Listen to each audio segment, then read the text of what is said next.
আজকে থেকে তো ষষ্ঠী শুরু হচ্ছে।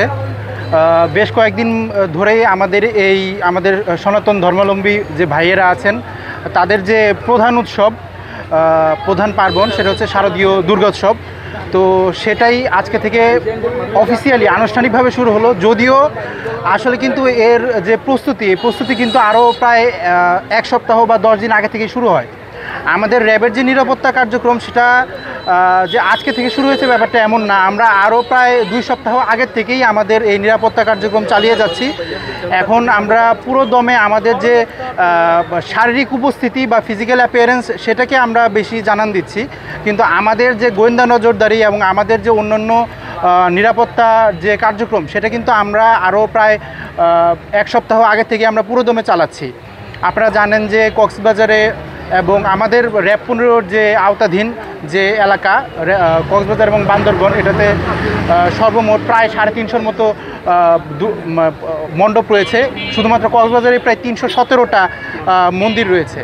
তো এই পূজা মণ্ডপগুলো নিরাপত্তা রক্ষায় অন্যান্য আইনশৃঙ্খলা বাহিনীর সাথে আমাদের মাননীয় মহাপরিচালক এর নির্দেশনায়, আমাদের অধিনায়ক মহোদয়ের সার্বিক তত্ত্বাবধানে আমরা প্রায় 2 শতাধিক র্যাব সদস্য সার্বক্ষণিকভাবে নিয়োজিত আছি।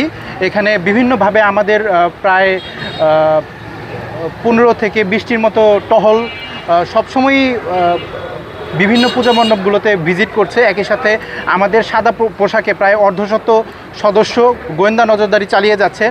এগুলো আমাদের যে নিয়মিত কার্যক্রম, এর বাইরে শুধুমাত্র দুর্গাপূজাকে ঘিরেই আমাদের এই প্রস্তুতিগুলো রয়েছে।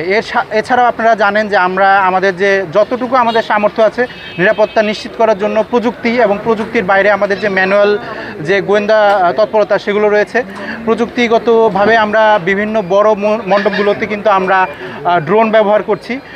বিভিন্ন ইউভির মাধ্যমে আমরা যেগুলো যে সমস্ত জায়গায় অতিরিক্ত জনসমাগম হবে সেখানে কিন্তু বিভিন্ন ধরনের অপরাধমূলক কার্যক্রম ঘটার সম্ভাবনা বেশি।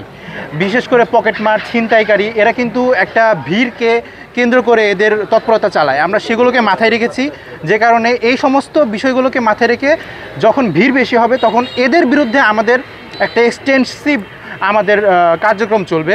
এছাড়াও আপনারা জানেন যে পুরা চট্টগ্রাম ডিভিশনের সবচেয়ে বড় পূজা মণ্ডপ কিন্তু বান্দরবনের রাজার মাঠ, সেখানেও আমাদের ব্যাপক তৎপরতা রয়েছে। এছাড়াও আমাদের যে ডগ স্কোয়াড এই পূজা মণ্ডপের নিরাপত্তার জন্য রয়েছে।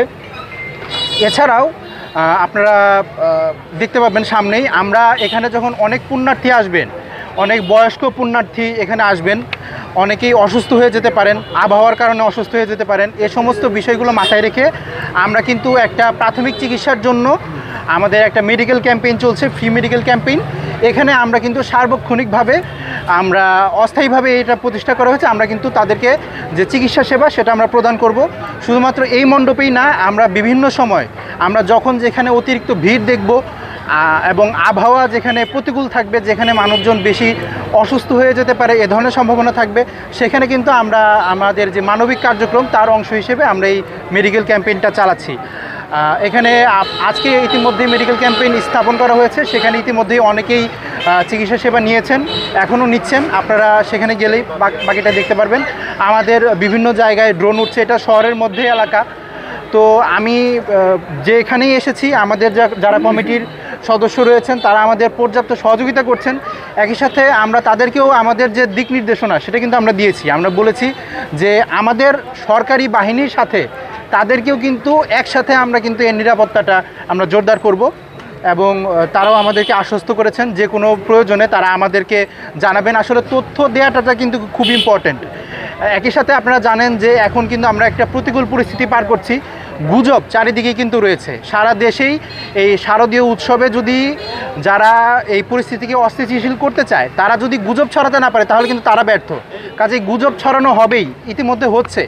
তো এক্ষেত্রে কিন্তু আপনাদেরকে এই ঘটা করে ডেকে আনার আরেকটা কারণ হচ্ছে, সেটা হচ্ছে যে এই গুজব প্রতিরোধে কিন্তু সবচেয়ে বড় ভূমিকা রাখতে পারেন আপনারা।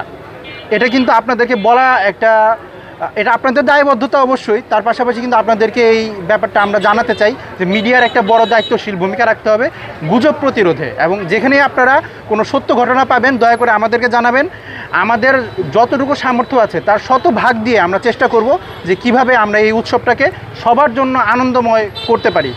তো এটার জন্য আমাদের পূজা কমিটি যেখানে গিয়েছি তারা কিন্তু একটা কথাই বলেছে যে আমরা সবাই একসাথে এটাকে আনন্দের সাথে উদযাপন করতে চাই, সকল ধর্মের মানুষ। তো এটাই আমাদের প্রত্যাশা যে সুন্দরভাবে শুরু হয়েছে। আমরা চাই কোনো ধরনের কোনো দুর্ঘটনা ব্যতীত সুন্দরভাবে এই আনন্দময় পরিবেশে আমরা দশমীটাও উদযাপন করতে চাই, একদম শেষটাও আমরা খুব সুন্দর চাই। এটাই। কোনো মণ্ডপকে কি আপনারা ঝুঁকিপূর্ণ হিসেবে? কিছু মণ্ডপ যেগুলো আছে এগুলো আমাদের কাছে তথ্য আছে, আমরা সেগুলোকে সেভাবেই নিরাপত্তা প্রদান করছি।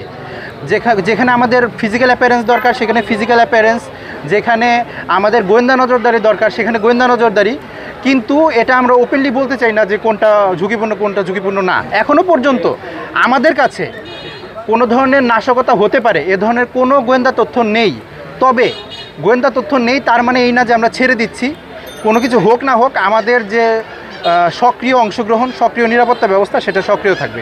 মাদকের ডেরা যেগুলো আছে আমাদের কাছে তথ্য রয়েছে, ইতিমধ্যেই আমাদের টহল টিম কিন্তু গত এক সপ্তাহ ধরে বিভিন্ন জায়গায় যে অভিযান চালাচ্ছে, মাদক বিরোধী অভিযান তো এখানে চলছেই, কিন্তু কক্সবাজারে মাদকের মাত্রা বেশি হওয়ার কারণে অনেক মণ্ডপ যেগুলো একটু দুর্গম সে সমস্ত মণ্ডপের আশেপাশে মাদকের আখড়া রয়েছে এরকম আমরা শুনতে পেয়েছি।